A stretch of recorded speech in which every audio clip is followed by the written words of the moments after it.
Episode 26ல் மது அவங்க அம்மா கிட்ட பேசிகிட்டு இருக்காங்க. நீ கண்டிப்பாக அந்த அகமதாபாத் போக தான் போறியா அப்படின்னு சொல்லி கேட்டோடனே அவங்க அம்மா வந்துட்டு அவருக்கு நான் இதை விட எப்படி ஹெல்ப் பண்ணாமல் இருக்க முடியும், அவர் நமக்கு எவ்வளோ பண்ணியிருக்காரு, அவருக்கு போய் நான் ஹெல்ப் பண்ணாமல் இருக்க முடியுமா அப்படின்னு சொல்லி கேட்டோடனே அதோடு இல்லை, நீ தான் எப்போ பார்த்தாலும் சொல்லிட்டே இருப்பாப்பா என்னை எங்கேயுமே வெளியே கூட்டு போக மாட்டேங்கிறாருன்னு, இப்போ அவர் கூட்டு போகிறப்போ நீ இப்படி குறை சொல்றிய அப்படின்னு சொல்லிட்டு அவங்க அம்மா சொல்கிறாங்க. அதுக்கு மது சொல்கிறாங்க, உனக்கு தெரியலையா, அவர் உன்னை யூஸ் பண்ணுறது உனக்கு தெரியலையா, இப்போ கூட ஹிந்தி தெரியலன்னா அவர் உன்னை கூட்டு போகிறாரு, ஊமையில பாசத்துலாம் அவர் கூட்டு போகல அப்படின்னு சொல்லிட்டு சொல்கிறாங்க. அதுக்கு வந்து அவங்க அம்மா அப்படிலாம் இல்லடி, அவர் நம்மளை நல்லா தான் வச்சிருக்காரு அப்படின்னோடனே நீ அப்படி நினச்சிக்கோ, இந்த கேவலமான பொழப்பு எனக்கு பிடிக்கவே இல்லை, அவர் கூட இருக்காதம்மா அப்படின்னு சொல்லிட்டு எவ்வளோ கன்வின்ஸ் பண்ணி பார்க்குறாங்க. பட் மதுவோட அம்மா வந்து இல்லை நான் போய் தான் ஆகணும் அப்படிங்கிற மாதிரி சொல்லிடுறாங்க. இங்கே பார்த்தீங்கன்னா மீரா வந்து அவங்க நேராக கோச் மீட் பண்ண வராங்க. மீட் பண்ண வரும்போது கோச் வந்து திட்டுறாரு, நான் ஒரு ஆள் அனுப்பிவிட்டு உன்னை கூப்பிட்டு விட்டா தான் நீ வருவியா, எதுக்கு நீ ப்ராக்டிஸ் எதுவுமே வரல, 2 days விளையாடலைன்னா கூட ஃபார்ம் போயிடும் அப்படின்னு சொல்லி திட்டுறாரு. உடனே இல்லை கோச் எனக்கு வந்து கிளாஸஸ்லாம் மிஸ் ஆகிடும், அதனால தான் லாஸ்ட் இயர் நான் வந்து இன்டர்ன்ஷிப் வேறு பண்ணணும் அப்படின்னு சொல்லி சொல்கிறாங்க. இது எல்லாத்தையுமே அஸ்வின் வந்து கேட்டுகிட்டே இருக்காரு. உடனே அவர் வந்துட்டு உனக்கு எத்தனை பேரோ இந்த ஆப்பர்ச்சுனிட்டி கிடைக்கலன்னு நினச்சிட்டு இருக்காங்க, உனக்கு கிடைச்ச ஆப்பர்ச்சுனிட்டி நீ யூஸ் பண்ணாமல் இருக்க அப்படின்னு சொல்லி அவர் பயங்கரமாக திட்டுறாரு. இப்போ கிரிக்கெட்டில் உனக்கு டைம் பாஸ் அப்படின்னே இல்லை கோச் சாரி நான் எனக்கு இப்போ ஸ்டடீஸில் கான்சென்ட்ரேட் பண்ணணும் திரும்பவும் சொல்கிறாங்க. உடனே கெட் அவுட் ஆஃப் ஹியர் அப்படின்னு சொல்லிட்டு ரொம்ப கோவமாக திட்டி விட்டுறாரு. அப்புறமா வந்து அஸ்வின் வந்து கூப்பிட்டுட்டு நீ காமெடி பண்ணாத, ஒழுங்காக படி, நீ உன்னால தான் அவர் என்னையவே கூட்டு போகிறேன்னு சொல்லியிருக்காரு, இப்போ நீயே வரலன்னா என்னோட சான்ஸ் கூட மிஸ் ஆகும் அப்படின்னு அஸ்வின் சொல்கிறாங்க. அதுக்கு வந்துட்டு மீரா சூப்பராக சொல்லிடுறாங்க, நீ என்ன டிபெண்ட் பண்ணிட்டு இருக்காது அஸ்வின், நீ இனிமேல் உன்னோட கேமில் கான்சன்ட்ரேட் பண்ணி நீ சான்ஸ் கிடைக்கிறதுக்கு வழி பாரு அப்படின்னு சொல்லிடுறாங்க. இதனால அஸ்வின் ரொம்ப ஷாக் ஆகிடுறாரு. இங்கே சித் வந்து ஆஃபீஸ்க்கு மாலை போட்டுகிட்டே உள்ளே வராரு. மாலை போட்டுட்டு அவர் வந்ததை பார்த்துட்டு எல்லாருமே ரொம்ப ஷாக் ஆகிடுறாங்க. அப்போ வந்து அவர் ஹர்னியை கூப்பிட்டுட்டு கேபினுக்கு வாங்கன்னு சொல்லிட்டு உங்களோட டிசிஷனை கொஞ்சம் ரீகன்சிடர் பண்ணக்கூடாதா, நான் ரொம்ப நாளாக வெயிட் பண்ணிட்டு இருக்கேன், இப்படி வெயிட் பண்ணிகிட்டே இருக்க முடியாது, உங்களுக்கு என்ன ரொம்ப பிடிச்சிருக்கிறது எனக்கு நல்லா தெரியும், ஏன் வந்து கரெக்டான டிசிஷன் சொல்ல மாட்டேங்கிறீங்க அப்படி இப்படின்னு சொல்லிட்டு ஹர்னி கிட்ட வந்து சித் சொல்கிறாரு. உடனே ஹர்னி சொல்கிறாங்க, எனக்கு உங்களுக்கு பிடிக்கும்னு உங்ககிட்ட யார் சொன்னா, நீங்களே அசியூம் பண்ண அதுக்கு நான் பொறுப்பு கிடையாது, ஆனால் நீங்கள் ஒரு தப்பு பண்ணிட்டீங்க, என்ன கல்யாணம் பண்ணணும்னு நினச்சி ஒரு பேச்சுலர் சாமிக்கு போய் மாலை போட்டுட்டீங்க, அவர் எப்படி ஹெல்ப் பண்ணுவாருன்னு உடனே சித்துக்கு பயம் வந்துருச்சு, ஐயோ ஐயப்ப சாமி பேச்சுலரா இருந்தாலும் கண்டிப்பாக நான் அவரை வேண்டிக்குவேன் அப்படின்னு சொல்லி 2 பேரும் கொஞ்சம் நேரம் பேசிக்கிறாங்க.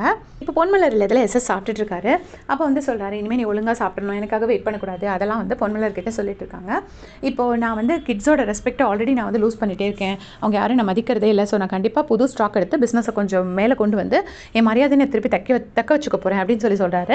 அதனால் நான் இந்த வாரம் வந்து நான் அகமதாபாத் போகிறேன், எனக்கு போக வேண்டியிருக்கு அப்படின்னு சொல்லி சொன்னோன்னே, என்னங்க இப்படிலாம் சொல்கிறீங்க, அவங்களாம் உங்களை மதிக்க தான் செய்கிறாங்க, நான் என்ன நாளைக்கே வரட்டுமா உங்கள் கூட பேங்க்கில் போயிட்டு அந்த பணத்தை எடுக்கிறதுக்கு அப்படின்னோடனே, வேண்டாமா அதெல்லாம் நான் அரேஞ்ச் பண்ணிட்டேன், நீ அதை பற்றி கவலைப்படாத அப்படின்னு சொல்கிறாரு. சொன்னோடனே இந்த கீர்த்தி பூ முடிக்கணும் இல்லைங்க, கீர்த்தியை நம்ம வர சொல்லலாமா, இல்லை நான் ஊருக்கு போட்டுமா அப்படின்னு சொல்லி திரும்பவும் இந்த டாபிக் பேசுகிறாங்க. அதுக்கு வந்துட்டு இவர் சொல்கிறாரு, அதை விட்டுறமா, நம்ம வேறு மாப்பிள்ளை பார்த்துக்கலாம், ஒருத்தரையே போய் தொங்கிட்டே இருக்க முடியாது, நம்ம ஒருத்தர் காலை பிடிச்சி நம்ம பொண்ணு கல்யாணம் பண்ணிக்கோ நம்ம சொல்லக்கூடாது, அவங்க தான் திருப்பி வரணும், நம்ம போய் திருப்பி போகக்கூடாதுன்னொன்னே, என்னங்க இப்போ பொண்ணுங்களும் இதை தான் பேசுகிறாங்க, நீங்களும் இதை தான் பேசுகிறீங்க, அப்போ எல்லோரும் பேசி வச்சு தான் முடிவு பண்ணியிருக்கீங்களா, அவங்க எல்லாருக்கும் தெரியுமா இதில் ஏதாவது ப்ராப்ளமா அப்படின்னு, அதெல்லாம் ஒன்றும் ஸ்ட்ரெஸ் எடுத்துக்காதமா, எனக்கு ஆஃபீஸ் டென்ஷன், பிஸ்னஸ் டென்ஷன், அவ்வளோதான், நீ பேசாமல் எல்லாத்தையும் நான் பார்த்துக்கிறேன், நீ அமைதியாக ரெஸ்ட் மட்டும் எடு அப்படின்னு சொல்லிட்டு ஒய்ஃப் கிட்ட சொல்கிறாரு. இப்போ ஜக்குவும் அவரோட ஃப்ரெண்டு சஷியும் தங்கம்மை மீட் பண்ண வராங்க. இங்கே வந்துட்டு மீனு கிட்ட கேட்குறாங்க, நீ உங்கள் அம்மா கிட்ட மிச்சம் பேமெண்ட் மட்டும் வாங்கி கொடுத்துரு, நாங்கள் உனக்கு 2% கமிஷன் வேணாலும் கொடுத்துட்றோம் அப்படின்னு சொல்லி சொல்கிறாங்க. அதெல்லாம் ஒன்றும் இல்லை, நீங்களே உள்ள வந்து வாங்கிக்கோங்க அப்படின்னு தங்கம்மாக்கா அந்த டைமில் பார்த்து எல்லாருக்கிட்டே சொல்லிட்டு இருக்காங்க, என்கிட்டே திருப்பி காசு கேட்குற அளவுக்கு தைரியம் வந்துருச்சாடான்னு யாரையோ போட்டு போலன்னு பொழந்துட்டு இருக்காங்க. ஆனால் வந்து இந்த பசங்களுக்கு மட்டும் காசை கொடுத்துட்றாங்க. அப்போ மீனு வெளியில் வந்து சொல்கிறாங்க, எங்கள் அம்மாவுக்கு அவங்க 2 பேரையும் ரொம்ப பிடிச்சிருச்சு, அதனால தான் ஃபுல் பேமெண்ட் கொடுத்துருக்காங்க, கவலைப்படாதீங்க, இனிமேல் நீங்கள் என்ன ஹெல்ப் கேட்டாலும் எங்கள் அம்மா பண்ணுவாங்க, நெக்ஸ்ட் மந்த் என்னோட பர்த்டே வருது, என் பர்த்டேக்கும் இப்போ நீங்கள் தான் எல்லாமே பண்ணணும் அப்படின்னு சொல்லி சொல்கிறாங்க.